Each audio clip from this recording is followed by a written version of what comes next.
Boker Tov, bonjour mes chers amis, on va poursuivre ce matin Bezrat Hashem avec le 25e chapitre de Michelet et on va voir aujourd'hui donc quelle attitude préconisée par celui qu'on appelle le Chacham, l'homme le plus sage, Shlomo HaMelech, lorsque il s'agit d'avoir une relation avec quelqu'un qu'on n'aime pas.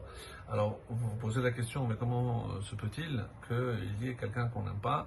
Imaginons que ce soit quelqu'un qui nous a fait du mal et qu'on n'arrive pas véritablement à aimer. Attention, ne pas aimer, ce n'est pas forcément détester quelqu'un.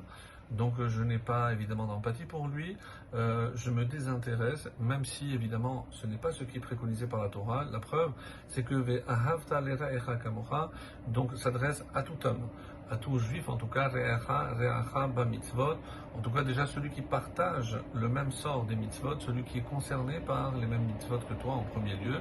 Mais on voit aussi Ve'ahavta et guerre, donc on doit aimer l'étranger, donc il y a aussi une sorte d'empathie pour tout le monde.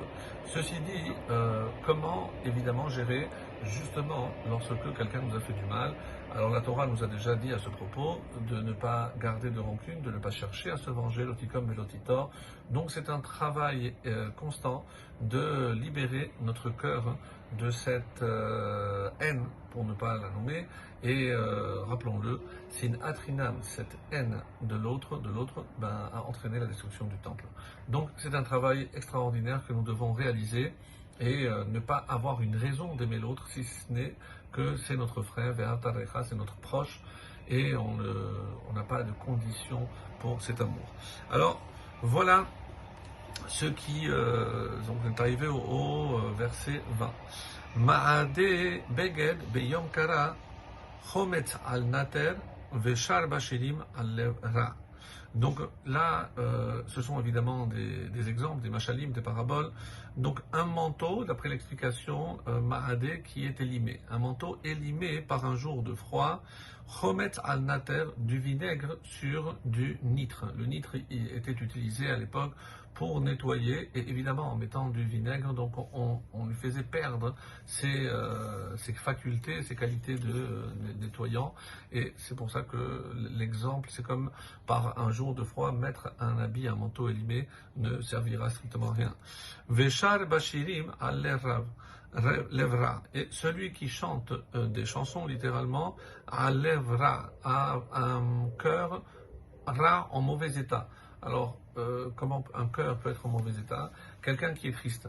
Donc, on comprend bien que quelqu'un qui est triste n'est pas à même d'entendre des chansons.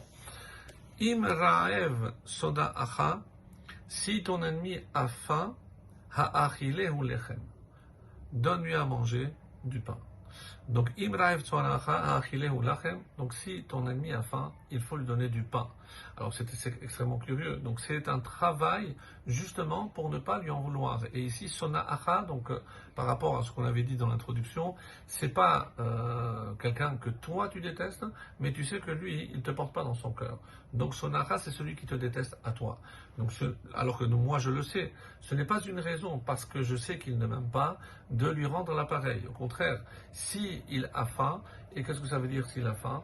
Je dois vérifier ce dont il a besoin.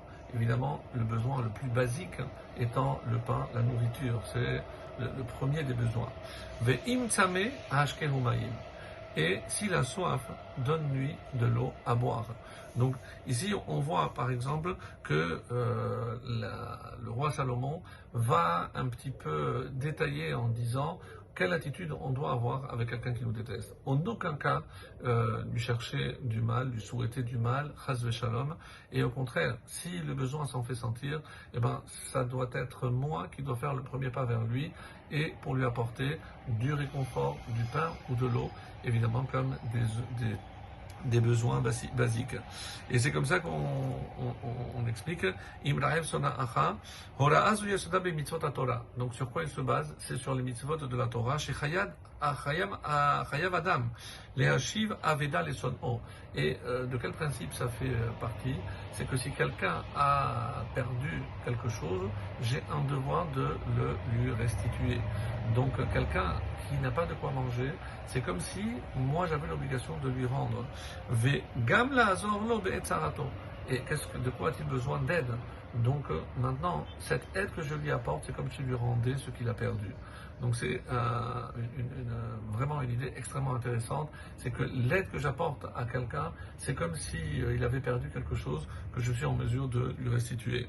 Et c'est pour ça qu'il dit ça, c'est Obeissur netira mitzatcheni, et aussi parce que je n'ai pas l'obligation ni de me venger, ni garder rancune.